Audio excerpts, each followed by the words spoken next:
Well, hello everyone, and welcome back to the final discussion. And when I say discussion, I mean me just talking about JJK all by myself because Jockey Bacon has abandoned me. This time I'm live streaming this, so there's going to be a chat which you may or may not see. I don't think you're going to see it. But I'm here for the final stretch of chapters. I have finally finished Jujutsu Kaisen, if you can believe it. It only took me, 2 years, I think, since I decided that I was going to read it. I think the manga was still going on when me and Bacon decided to read it. But anyway, it's over now for sure, and I'm sure you've heard about the ending. Let's just go right into it, I guess. This is going to cover chapters 200 to 271, so the whole remaining part of Jujutsu Kaisen. Turns out the culling games weren't finished last time, which is something that I said that I was like, wasn't sure if they were finished or not. I guess this whole kind of stretch of chapters is more so like split into two parts, which is like focusing on the culling games, then focusing on the fight. But to be honest, it just seems like one big arc, so what can I say? But anyway, first up, we have overall thoughts, just like last time. And my big takeaway from this kind of last stretch of chapters is I liked it a lot. A lot better than the last batch of chapters, definitely. There's a lot of good stuff in this. In the last review, I kept talking about how, like, there's a few issues with JJK, which are, like, never probably going to be solved. One of them is the confusion aspect of, like, there's just the art is confusing sometimes, the explanations are confusing for powers, the lore can be confusing sometimes, even just the plot can be confusing sometimes. I think this continues to be the case for the most part. However, because the majority of this is fighting, it's not as confusing, I don't think. Like, I think I understood maybe this, I don't know what I said last time, but this time it feels like maybe 75% of like what was going on. I'm like, I think I follow this. And even the stuff that was confusing, I think I got the gist of it. So I'm not too worried about that. But it was still a little confusing, but I liked it a lot, basically. I think if I were to rank it overall, like I was thinking a bit more broadly about like what do I think about this part of the story compared to like the rest of JJK.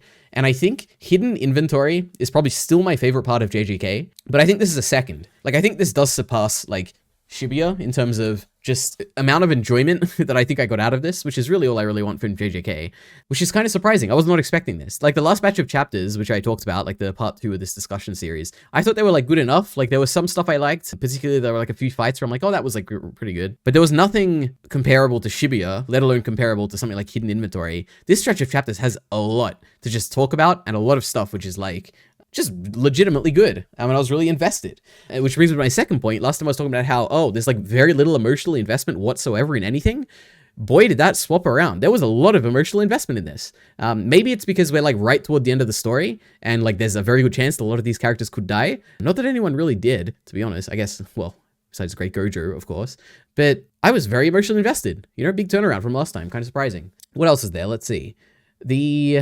Oh, another thing is the actual ending. So basically the way this is structured is that you have the lead up to a fight, you have the main part of the fight, then you have like the follow up of the fight, like after Gojo's death, of course. And then when the fight is done and Sukuna is defeated and everything, then you have like a few chapters which are like post fight. Like, you know, some wrap-up stuff, which is, like, pretty typical of most things, you know? Not that I've read a lot of things, but, like, My Hero obviously does it, and I think Demon Slayer did it, or at least had one chapter about it. And this stuff is just kind of boring, I think. Like, it's fine. Like, we get, like, a nice wrap-up, you know? You can see... I enjoyed the chapter which was like talking about how who was the MVP and like just criticizing like all the decisions they made during the fight. Like I like that chapter, but to be honest, like it's just not like when the fight was done, I'm like, oh, it's done. And then the rest of the stuff was just like, oh, this is like perfectly fine. Like it's not that interesting. Personally, you know, I hate to rewrite stories, but sometimes I like to do it.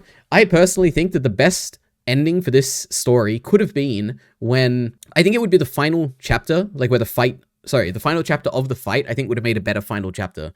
And particularly when Fushiguro gets the letter from Gojo and it's about like him killing Toji, his dad or whatever, and Fushiguro is just laughing. I think if Fushiguro was laughing and like the other two were laughing as well, I think that would just be like the perfect like emotional ending to the story where it's like, you know what, we suffered, you know, Gojo died, we'd have a big crazy fight, we had to suffer with Sukuna and Fushiguro had a terrible life, but here we are just laughing together in the end. I think that really would have got me emotionally toward the end, and it would have been like a perfect thing, you know, ended at the climax or whatever, but that wasn't what happened, so I don't know what to say, but the actual fight, the actual ending itself was like, just, it was kind of boring, you know, but it is what it is. Yeah. And, oh, another thing to say, which I don't think I mentioned enough last time when I was talking about it in the last chapter, last like set of chapters, but I am very much looking forward to seeing this animated for multiple reasons. One is that I think the Shibuya incident was almost certainly elevated by the anime. Obviously, it's the first manner which I saw it in, but yeah, firstly, I think the fights are going to look really good, of course, you know, if Studio Mappa keeps doing it, and maybe they'll make it into movies, probably. But the second thing is that I think it's going to be a lot less confusing. Like, to be honest, when I'm watching the anime, I'm, like, much less confused than I am when I'm watching the manga. Probably because it's, like, the subs are, like, easier to digest, or, like, the actual visual stuff going on the screen is never confusing because of motion and all that. But I'm looking forward to it being animated, specifically like certain fights, which we'll talk about. Yeah. But that's my overall thoughts. Generally, pretty good. Actually, quite good. Probably some of the best stuff in all of JJK. I liked it a lot. Breaking it down. Okay, so now I have like just going through like a bunch of different plot points that I want to talk about. So I think I've got like basically every plot point that I just want to talk about. So we'll go through it. First thing is the US military steps in. This was utterly confusing, like so thoroughly confusing. I don't think I got like the gist of it, which is that like Kenjaku is trying to like merge people together, and to do that he has to like get more cursed energy or something. I don't quite know. It's something to do with the culling game, which who knows what the rules of the culling game are. I have no idea. But the idea is that the US military is going to go in and like kill people or kidnap them and take them back to the US or something. I don't know. This was utterly confusing. The US was like the government, like people and the military people were overly like cheesy and comedic and caricaturistic. And I didn't find this interesting whatsoever. And I don't think I liked it at all. And I was very glad that it got dropped like a few chapters in. And I'm like, I don't want to deal with this anymore. This is like the most confusing, boring thing ever. So I don't know if there's anyone who's a big fan of this and is just very mad at me right now, but I did not like this whatsoever. So let me just leave it at that. Then we have one of the best fights in all of Jujutsu Kaisen, which is Yuki, Choso, and Tengen versus Kenjaku, which is just so fantastic. This is the first, like, I think this is probably the best fight since Shibuya up to this point. Like there were a few good fights last time, but this was fantastic. Like just the fact that you start with Choso, then you have Yuki come in, then you have the twist that it was like all planned that Choso was going to die because it was all like part of the idea, like we're going to trick Kenjaku. And then they think they're on top and they're going to like do the domain expansion destruction thanks to Tengen's like powers in this domain. And then you find out that like Kenjaku was like on top of all this because he lived a life unlike Tengen. It's like so good. And Yuki's fantastic. This is all just really, really good stuff. And I was completely emotionally invested. Firstly, in Choso, who I think is a fantastic character. Anytime he's talking about his brothers, I'm fully invested in this story. I think it's fantastic. Choso was great, which I've come around a lot on basically. I don't think I really cared about him that much initially in the Shibuya incident, but here is really fantastic. And Yuki, who I know she has like another name they call her. I just know it was Yuki because it's much simpler to remember, but she's awesome. When she walked in and he's like, good, like I know I'm an only child, but good work, big brother. I'm like, this is just the coolest. Oh my God. I just loved it so much. It's just so good. And the art is like really fantastic. Like when she's coming in and basically whenever she's getting injured and she has like the like dark shading over her head and stuff, it looks so cool. I like it a lot. This is all great, but let me see what I have in my actual notes. Oh my God. I think first I have like some for different sections, but we'll start with Choso, who apparently I have some notes on. There was this scene here where he's like being pushed by his brothers to go and fight. It's like, brothers, I need your strength or whatever. It was so good. And there's like a whole chapter in this section here where he's talking about, I wrote it down, it's chapter 208. And it's basically him reflecting on his past life and why he chose to live as a cursed spirit or a curse or whatever, instead of a human. And he talks about how like he has the luxury of like being born kind of looking human and being able to pass as human, but his brothers couldn't because of how deformed they look. And like he chose the cowardly option of like wanting to kind of live as a curse so that like they wouldn't have to suffer being a human. But if he did choose to live it as a human, him and his two brothers and Yuji could have like gone together and fought together and they'd been all happy and stuff. And it was a really good chapter and I like it. And it also obviously ends like with Yuki sending him out of the domain and saying like, you've lived life as a curse, go live life as a human. And like, this is so good. Like, this is just, it's funny. It's just so crazy comparing to the last time last chapter review or last set of chapters where I was talking about how there was no emotional investment and just out of nowhere, like now I'm just suddenly so invested in it. I'm just so happy. What can I say? But the fight was great. Now, Yuki, I think I have some specific notes. She's a star plasma vessel, which is pretty crazy. Yeah, I never thought this. I think last time I asked, like, why is she like a special grade, like sorcerer or whatever? Obviously her power's really cool, but second, I assume it's probably something to do with her being a star plasma vessel, which is, I was never expecting that concept to come back. It doesn't really have like much of a purpose or anything, but I think it's like a cool lore thing, adds to her character a little bit. But obviously she's like the MVP of the fight, she has the cool power. Like this is the first time we're seeing her fight. She's almost beating Kenjaku. I like this a lot. There was the bit where, like I said before, I may be an only child, but good work, big brother. It was really sick. And when she sends out a Choso to go and like die as a human, I thought this was really sick. So Yuki was fantastic. Then we have Choso, who I also talked about a little bit, so we don't really need to talk much about him. But his stuff with his brothers is great. We love him. Then we have Kenjaku, who this is like, we get most, I would say, of his like characterization and motivation here at this point, which is that we learn basically his main motivation for the culling games and just everything he does in life at this point, which is that he's just a curious person, which I can imagine this being pretty controversial. I like this a lot. I don't know why I like it a lot, but I like it a lot. It's a very simple motivation. I don't know if it necessarily like aligns with all the actions we've seen him take in the past, but I don't know. I like it, a guy who's been living a really long time, has an interest in what can happen, is on top of the world anyway, so like what else can really interest him? I don't know, I think it's like kind of cool. And so the motivation itself was pretty cool. I think I understood, excuse me, I think I understood most of his plan. I'm not sure. This could be a thing where I'm not completely understanding it, but I think the idea is that he wants to turn like a bunch of humans into a giant hive mind cursed spirit kind of thing. And he's just curious what that's going to look like. And I have a quote here where he says, what if the conglomeration of cursed energy ends up looking like a funny face? I'm like, oh, that's cool. Which also ties in later when he's like fighting the comedian. He's clearly like a fan of comedy and stuff. It's good stuff, you know, what can I say? And like I said before, I also like the bit where he's chastising Tengen about like living a life. Where he's talking about how, Tengen, I'm not like you, I have lived 1,000 years of conflict and alliances, a cursed world, and that's like why he beats Tengen, so I kind of like that a lot. But the last character to talk about here is Tengen, who basically was a disappointment, I'd probably say. It was cool to see what he looked like last time, but I guess he was like a lot lamer than I was expecting and not as wise as I was expecting. And he kind of like shows up, loses, which I thought was cool. I like the fact that he loses because of like his inexperience in the real world.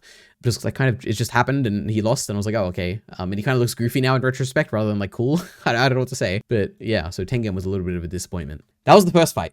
Okay. I think it's going to go a lot longer than I expected. But next up we have Hana and Angel, who I want to talk about. So I don't have too much to say on this, just besides saying that this is a character who I actually don't remember what I said last time, but this is a character I like a lot. And for very small reasons. Like, firstly, her backstory I thought was super cute. It was very confusing, you know, just like a lot of JGK. It took me a while. I had to read it like twice to kind of understand it. But the gist of it is that like she lives a terrible life as a little kid. She's raised by this like cursed spirit who like wants to be the mother of or mother or father or whatever of these children. And they know it's like not their mother, but they like still like have to live with it because it's like forcing them to. And then Megumi shows up and saves her. And then she's like in love with Megumi. And the cute thing is that like, because Megumi saved her, she wants to go and help people and save them so that she can like be like Megumi. And I'm like, oh, this is super duper cute. So I like Hana a lot. Angels is kind of like not really a character. I mean, they are a character, but they like barely, like they're just, they're like a little mouth inside of Hana's body, I guess. But Hana's great. Small things like obviously her backstory is great, but just like, I have a line here which I liked a lot, which is that it's in chapter 211 when Tsumiki shows up, which we'll talk about, and Yuji, I think I have it here. Yeah, Yuji is saying like, basically Tsumiki shows up without like needing any help from Angel or anything, and he says, good, I wasn't necessary, and this is Kurisu. She was patrolling the skies in case you dropped in from above, and then she like thinks to herself, like, thanks for making me sound good, or maybe she says or whatever, like she mutters it, but this is super cute. I like it. You know, it's small stuff like this that she occasionally says that I'm like, oh, this is a good character. I like this a lot. And when she was attacked by Sukuna, I was like so emotionally invested and so worried, you know, which is crazy because like I said a million times already, I was not emotionally invested last time.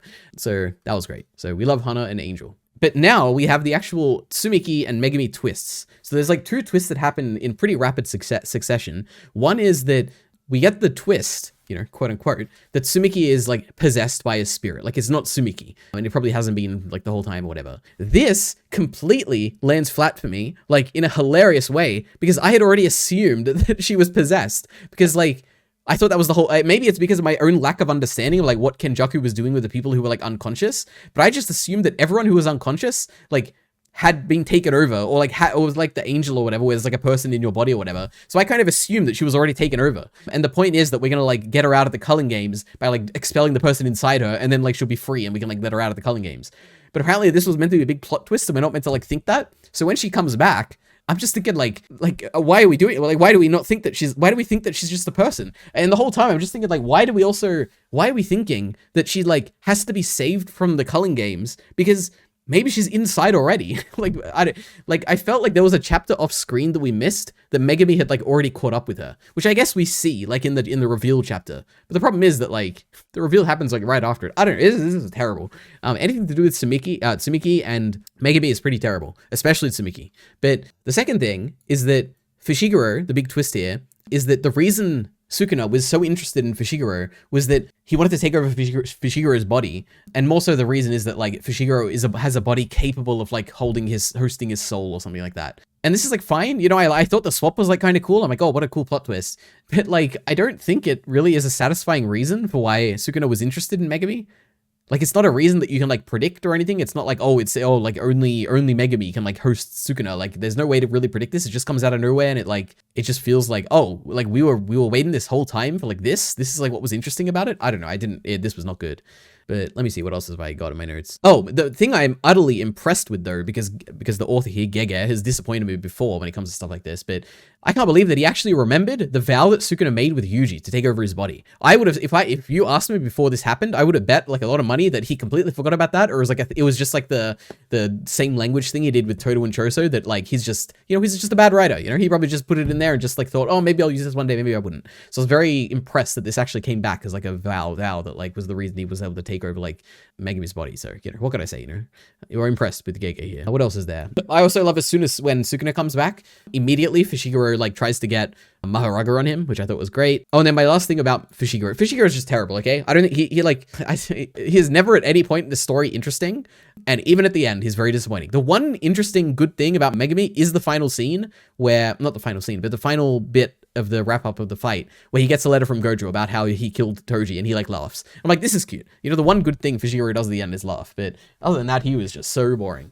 And my final note here about Fushiguro is that Fushiguro's powers are like so boring that it kind of makes the first fight with Sukuna, where Sukuna's fighting his old girlfriend or whatever, it kind of makes that fight pretty boring, because I'm like, oh, he's like just using Megami's attacks. Like, it just feels like I'm watching a Megami fight now, which is like a boring fight because we don't like Megami. So I don't know what to say, but it is what it is. But that's it. Tsumiki and Megami twists.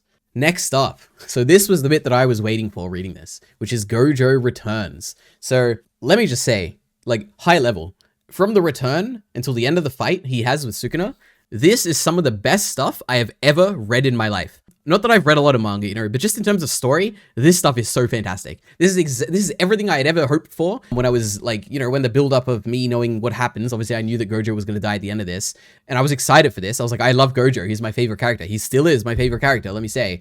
But this was just, I don't know why I just did it with my hand, but it was fantastic. This fight it's one of my favorite fights I've ever seen. It's so rare that I've been so invested in a fight that like every little detail in the fight, I was just so excited by it. It is absolutely, it lives up to the hype, and it is fantastic. So let me just put that out there completely. This was great. This makes reading JJK worth it. Like, I would recommend people read JJK just to get to this fight. You got to suffer through it to get to the good stuff. And this is absolutely the payoff that you would hope for. And it is fantastic. Not this fight, but the actual fight, like with Sukuna. Oh my goodness. We're going to talk about it. Firstly, Gojo Returns. And okay, I have notes on this. So firstly, I like the chapter where we're like, we have everything we need. We've fought Sukuna. Angel is willing to help us now so that we can actually unlock Gojo. I like the kind of like the build up to releasing him. Like, I like the fact that we're initially going to release him inside, and then people are freaking out. It's like, oh no, what if he's like crazy, and like, let's do it outside. And then they release him outside, and then he doesn't show up. And then there's like a great gag where it's like, apply Angel's curse technique to the prison realm, make Satoru Gojo disappear. And it's like, oh my god, I guess that is what happens. And then I think Angel has a moment where she's like, maybe he was evil or something. And I'm like, oh my god, maybe he was evil. Like, he's not like a pure soul or anything. What if we like just erased him? Like, that'd be crazy. But obviously I knew that like, Gojo dies in the end, so we had to come back. But I like the build up. But the actual arrival is just so good. Like, the fact that like, you don't waste any time. There's not like an arc of him like trying to escape, like being underwater or anything. He just literally, the first time you see him, he's immediately at the final fight. He's there to kill Kenjaku immediately, and it's so good. It's just so good. Like he immediately goes in to kill Kenjaku. He's immediately stopped by Sukuna, who like shows up, and it's like, oh my god, the fight's happening here. This is crazy. And then he goes and punches Uraume, and I'm like, this is just so good. I've wanted this woman to be punched for so long, and oh my god, it happens. And then he does the I'd win panel, and I'm like, oh, this is just what. Oh my goodness, what a callback. And obviously it's like a famous meme at this point, but oh my god, it's so good. So that was great. What else is there? That's the actual arrival. And then we have the post-arrival pre-fight stuff. So I might have a section on this. Yes. So Gojo comes back. This is actually, I found this to be really interesting. It's a point about aesthetic being form.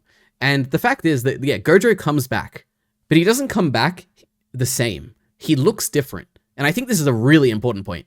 Like, he's wearing a short sleeve shirt, like a really tight shirt or whatever, like a kind of like a workout kind of clothing or something. He looks different, maybe because the art style's kind of shifted or whatever.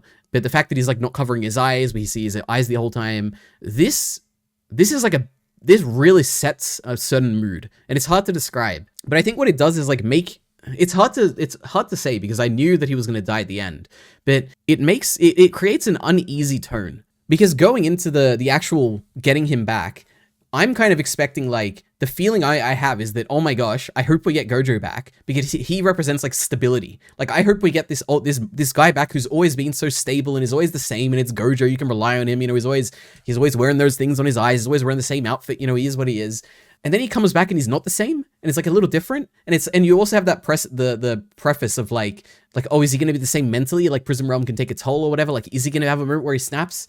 Yeah. So he comes back and it's like, is this the same reliable person that we were hoping for? And it is really interesting. This is just nothing. I didn't predict that this would be a thing that would be like, that I'd be worried about reading. Like, oh my gosh, is this actually Gojo? So this was kind of cool. I liked it. But yeah. Then we have the actual build up to the fight. So there's like a few stages. One is that initially when this was happening, like when Gojo showed up and he was about to fight Sukuna, I was like, well, this is like super cool. Oh my God, he just showed up. And then I was like, oh my God, are we really going to have it? So the Gojo is going to fight Sukuna with 15 fingers. Like we're not even going to do like a full, like, oh my God, Sukuna is on full power and they're going to fight each other.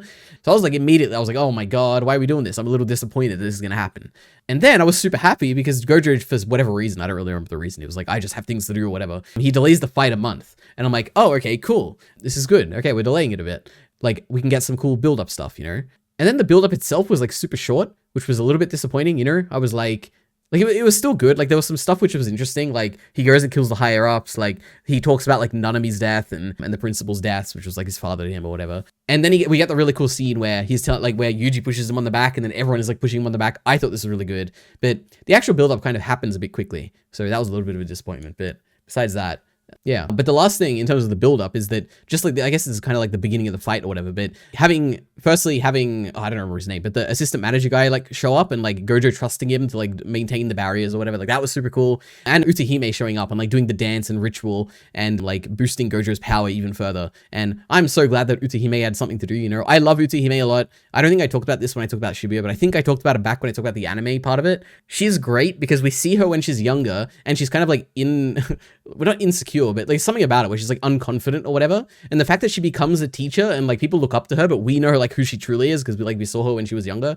I think it's super cute. And seeing her here is like really cool too. Like seeing her in her element and actually doing something useful, you know? That was really cool. So that was the build up.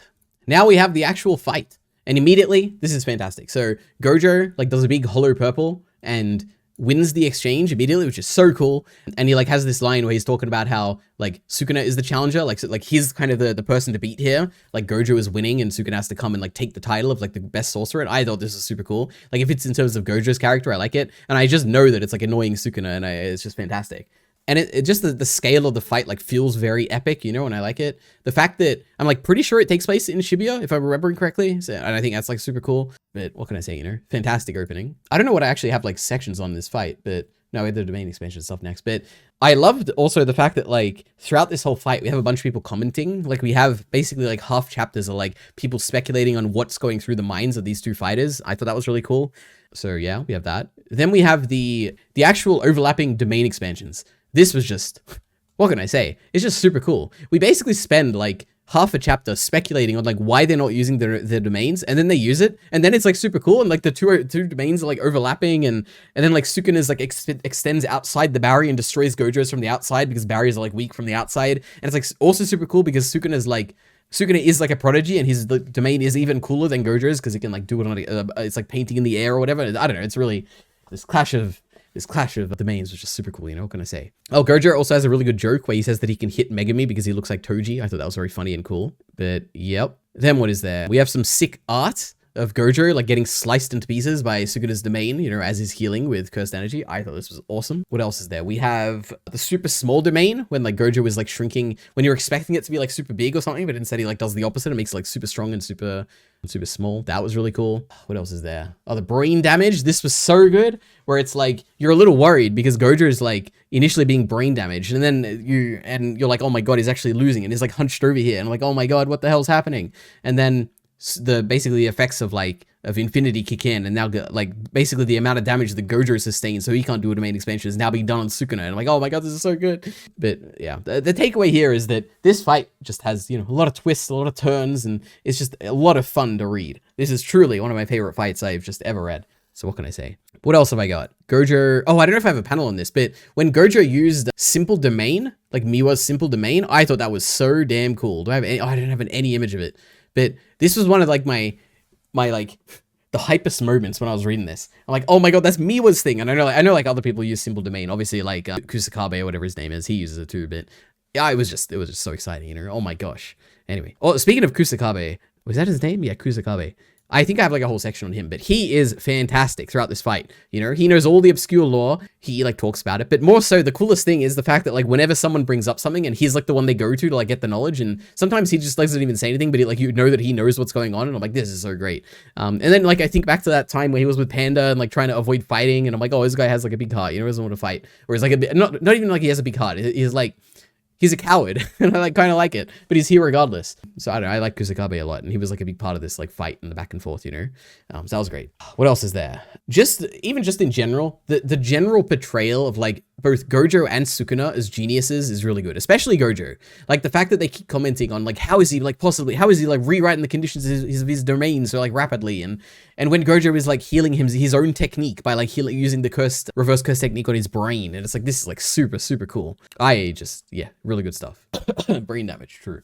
And then Gojo lands a black flash, and I'm like, oh my goodness, this is so cool. It just keeps going, you know. The fight just has all the big moments happening, and it's just awesome. Oh, and I love that even in this panel where you see the reactions from everyone, and Mei is like surprised. That to me, I don't know why, because Mei is always like a kind of stoic character where she doesn't show that much like emotion or anything, or sometimes she'll laugh and stuff like that. But the fact that even she is like surprised that Gojo like or like impressed, or like kind of like, wow, this is so cool, at like Sukuna getting black flashed by Gojo. So I thought that was really cool. It's a small detail, but I like it a lot. Oh, and I like this particular exchange here where like Toji, where Gojo is basically thinking like, for the first time, he kind of considers that he might lose, and he thinks to himself, he's like, when was the last time?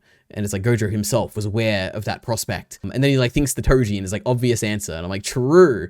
God, Toji's, I love that we still get like the after effects of Toji, just like, you know, in the story. It's just so fantastic. Yeah. Then we have this really cool part where Gojo is like fighting 3 people. It's like I think it was like a 4v1 at some point, but it was a 3v1 where it's like Sukuna, Maharaga, and this random like cursed beast, which like merges all of like Fushiguro's beast together or whatever.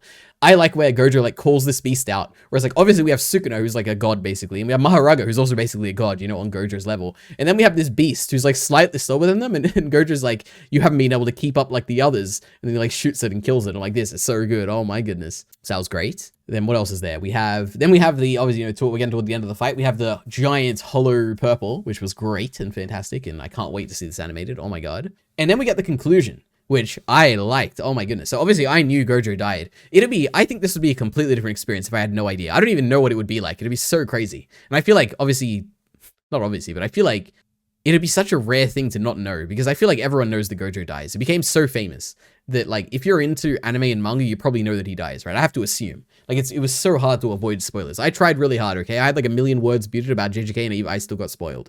And obviously I get spoiled on Chainsaw Man discussions and stuff sometimes too, when I'm like reading, when I see the comments and they talk about JJK. But anyway, this was great.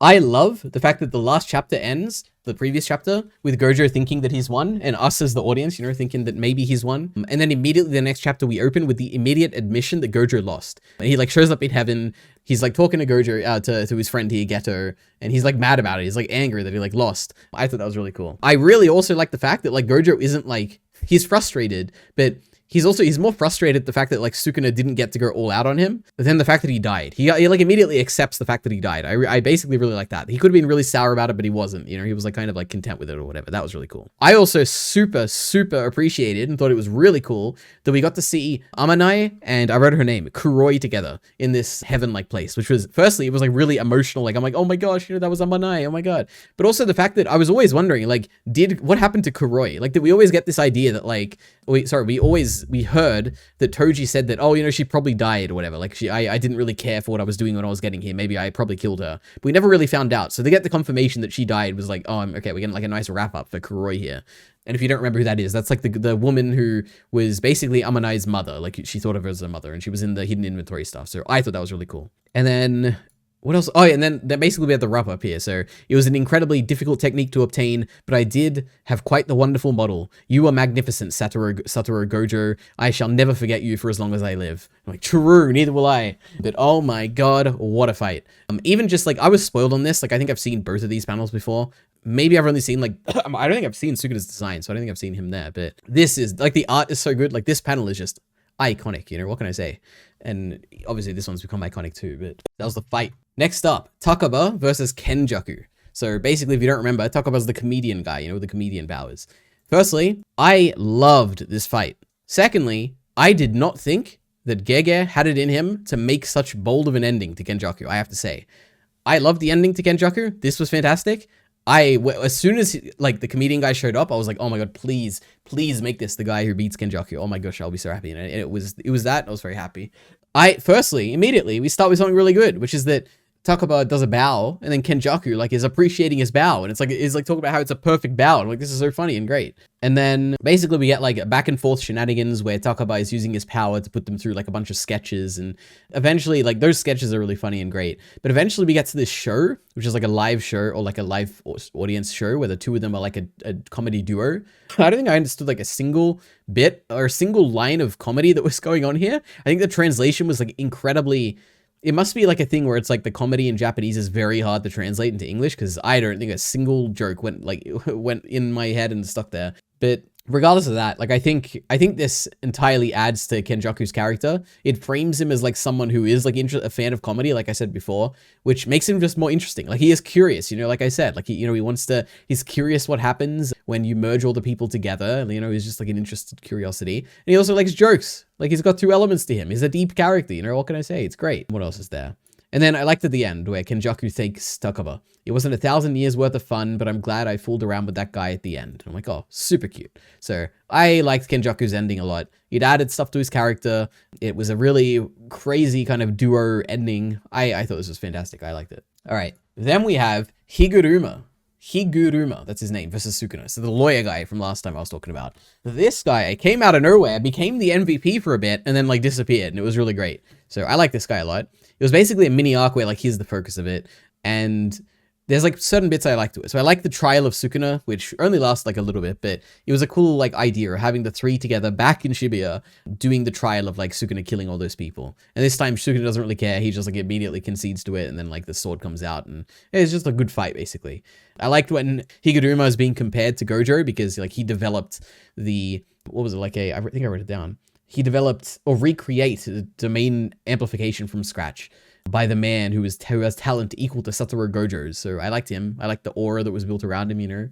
That was really good. And I like the fact that his death really got to Sukuna. There's like a whole moment where Yuji is like thinking like, oh my god, is Sukuna like lost in thought right now? And Sukuna is thinking like, why am I irritated? Am I feeling down because that sorcerer died? I've never needed anyone to satisfy me. I eat when I want to eat, play with what amuses me, and kill whoever's in my way. That's me, and I haven't changed, which makes devouring them a perfect way to pass the time until death. That's all the other people are good for. So, you know, I like Higuruma. He gives Sukuna a mental breakdown at the end of his fight. So that was really good. So that was Higuruma versus Sukuna. Next up, we have Kusakabe, who I teased before. You know, I loved him a lot. He's really fantastic. He is an absolute legend. He was the one, like, during the fight with Sukuna and Gojo, where he's, like, the one they all go to for the knowledge, and he's just dispensing it and breaking down all the different lore stuff that's happening, all the techniques, and I think it's really cool. And he's also really lovable, like I was saying before. Like, he's a coward, you know, he didn't want to fight in Shibuya. Also, the fact that, like, at the end of Shibuya, he, like, shows up and, like, protects his students with, like, the simple domain or whatever. That was really cool. He has a great fight with Sukuna. Like, firstly, there's the build-up where everyone's talking about, like, who is the strongest grade 1 sorcerer? And it's like, huh? Kusakabe. And, like, obviously, everyone just, like, thinks this narrowly. It depends, but probably Kusakabe. That's my personal opinion. I'd guess Kusakabe. Someone besides me and Usumi. So it was just, the build-up is fantastic. The fact that he has, like, when he does the simple domain against Sukuna, oh my god, it's so good. And when he's basically, like, there's this thing where he's like, oh my god, in chapter 254, he's saying, like, this isn't me. Why am I fighting so hard? And, like, this is, like, super cute. Miwa and the others have become players in the culling game. So if I pull out now, Sukuna will kill them. The kids risk their lives for this fight. As an adult, I should do no less. So I think but basically this Kusakabe bit was like probably one of my favorite stretches of the post like Gojo fight. It was really good. So there's that. Then there's like a whole segment where like people are landing black flashes back and forth. Sukuna's landing one. Gojo's like talking about them and talking about how even he can't like do a black flash when he wants to. And then Yuji is like laying on like black flashes, and this was really cool. So We love it. Oh, and then there's like the really cool flashback or like callback when there's a brief moment where Sukuna's like, there's like an internal monologue of like the narrator or something, and the narrator's talking about how like similar to what happened with Mahito, Sukuna is now thinking that Itadori is about to intentionally do a black flash, and we're like, oh my god, he's gonna do it again. What a cool callback. So that was really cool. I like that a lot. Then we have Choso saving his brother. So we can talk about the brother thing here, I think. Like, I think the decision to have like, it continues to be the most baffling decision in my mind, which is that initially Todo thinks that Yuji is his brother. Then Choso thinks Yuji is his brother. And the obvious thing that's going on here, if you have any idea or any like reading comprehension whatsoever, and you can understand what's happening in a story, obviously what's happening is Yuji is using some technique or some accidental like innate ability that he has on both Todo and Choso to make them think that he is their brother. But this never happens. Like, this never goes anywhere. So clearly it wasn't the case. And this is just terrible writing, where coincidentally, using the same dialogue in both cases, Choso actually is Yuji's brother. And for some reason we're saying that like for some reason the narrator in that second like bit is saying like memory is flooded into Choso's mind of a past that never existed. Like, why are we saying this? Like, everything here is pointing toward the fact that like Yuji is doing some ability here.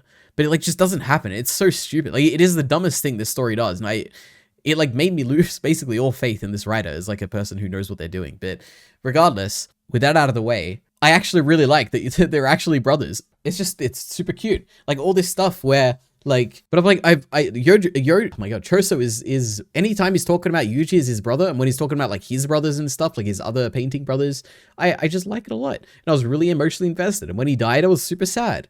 So despite all the stuff that like despite like the ruining of that kind of good piece of writing, this is really good stuff. When he sacrifices himself for Yuji, I'm just super sad and I like it. So there's that. And just to say, you don't really get much time to mourn Choso because, oh my god, Todo returns. This was one of the hypest moments as well in the post like Gojo fight, because for some reason I was just not expecting it. For some reason I assumed that like, okay, Todo is done. You know, he said his Boogie Woogie's dead at the end of like last in Shibuya. Maybe that's just where his story will end. It didn't even cross my mind that he could come back, but it makes perfect sense. You know, why wouldn't he? Everyone else is coming back. Because that was great. You know, one of the hypest moments in the fight. There was also one really cool move that he did, which is that, if I'm understanding it correctly, there was a moment during the fight where basically Sukuna thinks that like Todo swapped him with one of Mei's birds so that he could like be outside of the barrier or something like that. But what actually happens is that he like swaps the position of the bird so that he thinks that he's like with the other birds, and in reality he didn't swap at all. And I thought that was super cool. Now I don't know if I understood that correctly, like maybe that's just completely wrong, but that was really cool. But anyway, Todo returns. That was great. So that was Todo coming back. Next up, oh my gosh, this is one of the wildest moments I've ever had reading anything ever. This is actually crazy. Gojo comes back. Like, this is something that I was not expecting whatsoever. I remember there were like, I think I've heard discourse over the years of like, oh my god, what if like Gojo comes back? Like, is he going to come back? I think this is like when the chapters are actually coming out. I think I saw it on Twitter at the time. But I'm fairly sure that if Gojo came back, I would have heard about it, okay? And that when he shows up, like in I think in the end of the previous chapter, you see like a smoky, hazy thing, and you see like Gojo there, and it's like someone he thought he had dispatched has like returned. I was like, oh my god, this is crazy. Now immediately I was like, okay, I feel like there's no way he's actually back. Like, it's got to be like they're puppeting his like corpse and he's just going to be standing there to like distract Sukuna for a second. But then we get this double page spread and he's got the Kenjaku like stitches in his head, and I'm like, oh my god, Kenjaku has taken over his body, and this is crazy. This is why I don't know what happens at the end of JJK, because it must be like a crazy bad ending, like bad as in good quality, like a really cool subversion, which is that the bad guy actually wins because he takes over Gojo's body, and like this is why everyone must be frustrated, because like, oh my god, the good guy became the bad guy. But no, obviously that's not what happens. Yuta like is the one who controls Gojo's body, which is also super cool. And like Gojo's technically back in the fight, but it's like through Yuta like trying to take over his body and like use his techniques, and oh my god, it was so good. So this was an absolute plot twist. And I think I said, yeah, Gojo returns. But in my notes, I said one last surprise. And boy, was this a surprise. Holy, oh, excuse me. But the second thing is that, oh my gosh, talking about emotional investment, I felt terrible for Riko. And she's like hugging Yuta's body and saying like Yuta. And I'm like, oh my goodness. So this was also super cool. But then we have Yuji versus Sukuna. Yuji does his domain expansion, which this is interesting. Firstly, he goes to a train station like Harry Potter, which I would assume is probably the Shibuya station that it was in the Shibuya incident, which was a funny, I wonder if that's like a reference or something. I feel like it always has to be because you've got like the Voldemort, Dumbledore, like Harry with the Sukuna, and I guess that's it. It's not really much of a reference, but it is what it is. I liked that Yuji was like taking Sukuna around, and I like the idea of like, it is an interesting thing, which most stories don't really go with, but he went with the idea that like, life isn't about creating memories or having good times. Life is about like just living. And as you live, like fragments of memories just like get created without even thinking about it. Like the way it's kind of explained in this, I actually did like that quite a bit. But I wasn't too, like talking about emotional investment, you know, once again, there's a lot of stuff I've been emotionally invested in. This stuff didn't really land for me. Like there wasn't a moment here where I'm like, oh man, that's true, Yuji. You know, what if Sukuna just like lives a life and then he can like have memories and stuff? And I guess it didn't quite like emotionally land, like, you know, like maybe it would in other stories. Like My Hero Academia does a similar thing. I'm not going to spoil it, you know, in case people haven't seen it, but it does a similar thing at the end with like kind of like cat protagonist talking, and I think it works really well there. Here it it works fine, I think, but it doesn't really land emotionally, you know, as much as I had hoped. Anyway, then we got the great Nobara coming back, and oh my gosh, it's very brief, you know. I had almost lost faith that she was going to come back, but she does. She's obviously my favorite of the three main characters, so I was very excited to see her. And she gets the resonance in on Sukuna, and that's like the final thing that like makes him like that gives Yuji the opportunity so that he can like kill Sukuna in the end.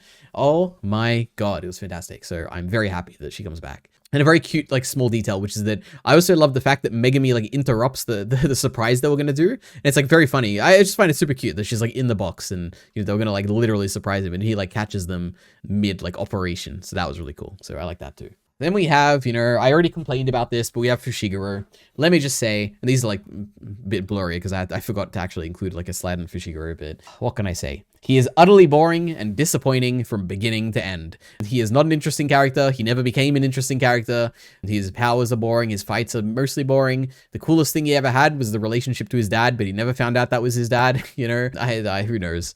But Megami was utterly boring. However, like I said before, the one moment here where right at the end, he gets a letter from Gojo and it says, sorry, Megami, but your dad's a goner. I wasted his ass. My bad. And he's like laughing about it. I'm like, this is super cute. Besides this moment, you know, utterly disappointing. However, actually, I have one more note.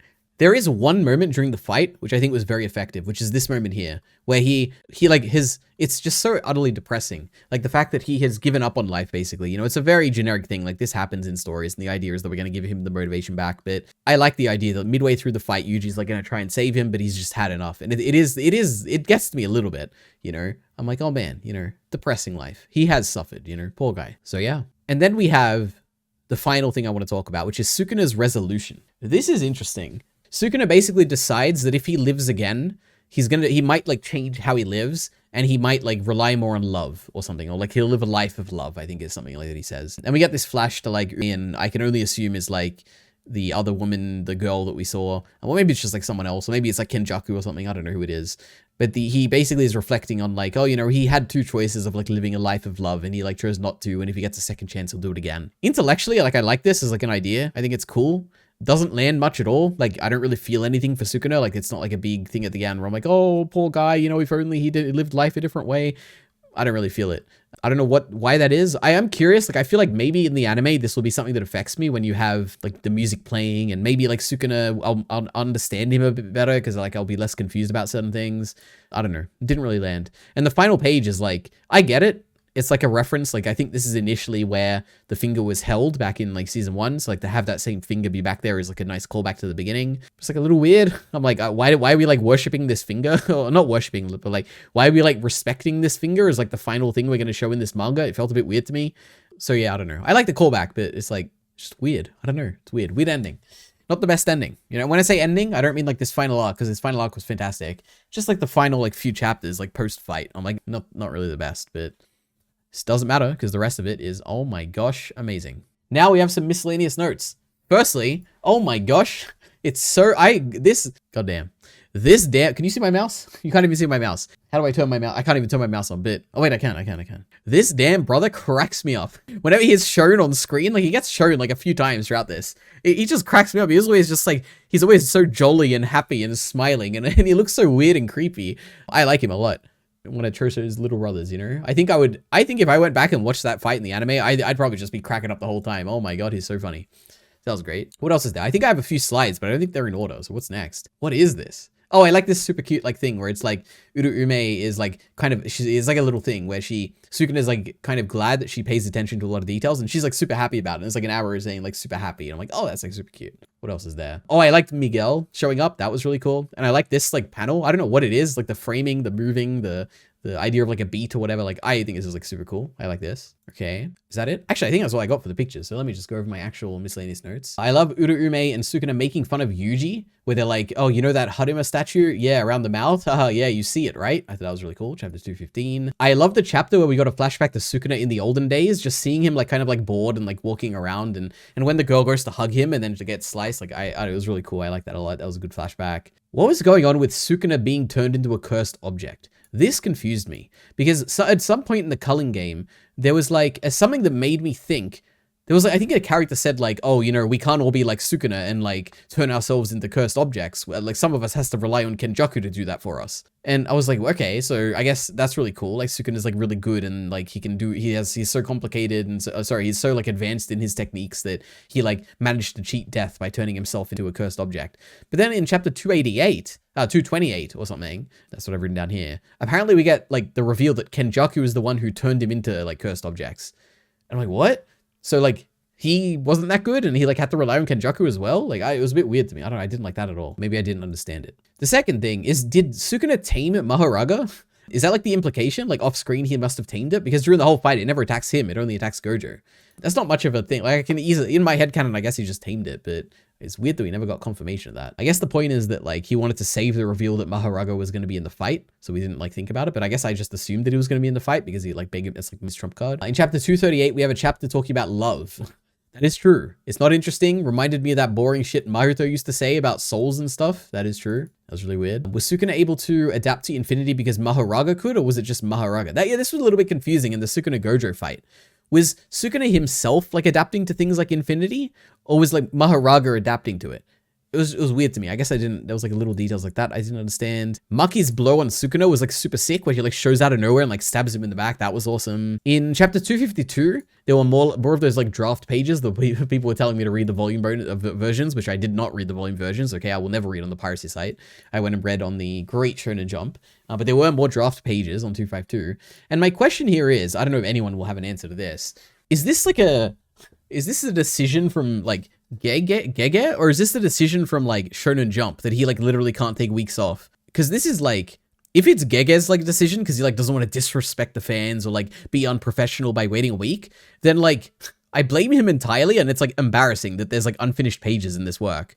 But if it's not his fault and he like doesn't get to choose, then I guess, yeah, like I blame entirely Shonen Jump, and I like hate them for kind of like forcing him to like put out this subpar work. Yeah, so I'm curious about this because it does color my perspective of Gege if he just does put out rushed work because like he doesn't want to like be late on a deadline or whatever, when he's trying to make something that will like last forever, right? Like he's trying to make a piece of work that will be like, it's not like this is early days for JJK where he's like an unknown manga or something. He's like probably if not the most famous manga in the world at the time of like publishing this story. I don't know why he wouldn't just take a break. So my assumption is it must be Shonen Jump who's like forcing him, which is like really bad. I don't like that if that's the case. But yeah. Anyway, talking about Yuji's mother. Firstly, the visual of her, like, I think this happened last time, like in the last batch of chapters, but ever since then, it's really stuck with me. Like, I really like the visual of like his mother and the stitches on her head. It's a very striking thing that like really sticks with me afterwards. So I like that. But in these set of chapters, we do get the explanation for like who Yuji is and like why he has the power. And surprisingly, I thought it was actually very satisfying. Like, it wasn't what I was expecting. I guess it kind of was what I was expecting because I read some of the comments last time, which kind of explained it a little bit, but, oh, excuse me. And the answer is that he's literally Kenjaku's child. Like, Kenjaku was the brain that we saw. Like, he was inside the body of Yuji's mother. And Kenjaku basically probably also had the, like, he basically, Yuji's dad was probably Sukuna's twin soul, which is an interesting idea. I for a reason that, like, is going to be a headcanon. Now, Sukuna talks about how, like, in the womb, he was a twin and, like, he ate his twin soul or something like that. this is like kind of cool, but I think it's gonna sound so dumb, and like it must be because I'm like misunderstanding it, but this is gonna be my headcanon, and no matter what anyone else says, this is gonna be my like headcanon, which is that the reason Sukuna has 4 arms and like many eyes is because he was almost born as a twin. Okay, that's my headcanon. That's why. Okay, there's no like crazy. It's not like he developed some weird technique or he developed because of the cursed energy or something like that. I think it's because he was a twin, and because in this world twins have weird energies and like Maki and Maya crazy, and like that's why he has 4 arms. Okay, because something bad happened in the room with him and his twin. So I like it, and I like the Sukuna like being Yuji's dad thing as well. I like that a lot. So what can I say? Anyway. It's pretty funny how much they plan. Oh yeah, another thing is like when you're going and watching the Gojo fight, it's like cool. You know, we skipped the prep and we go into the fight. I wish it was a bit longer, but we skipped it. But the actual like feeling you get like completely is like reframed after the fight, where you find out just how much they planned for if Gojo died. Like they kind of assumed that Gojo was gonna die, and then they had like they had plans on plans on plans. I'm like, what if this happens and this happens and this happens, and what if Gojo dies here and then this happens and this happens, and we gotta be ready for this. And I'm like, oh my god, like it makes sense they would be that ready. But it also is kind of funny that they like kind of probably weren't that confident that he was gonna win. So I don't know, it was very funny. But yeah. Another question for anyone who, you know, has answers here, whether in the live stream or in the YouTube comments later. There's a chapter called 262.2. Why? Sorry, it's not even called that. That's literally the chapter number on Shonen Jump. 262.2. Like, why? It was just like any other chapter. I don't know why it was like that. It was really weird. But yeah. Finally, I think there was a chapter at the end where they're talking about reflecting on the fight. And they're like, who's the MVP? And I think is that his name? That doesn't sound right.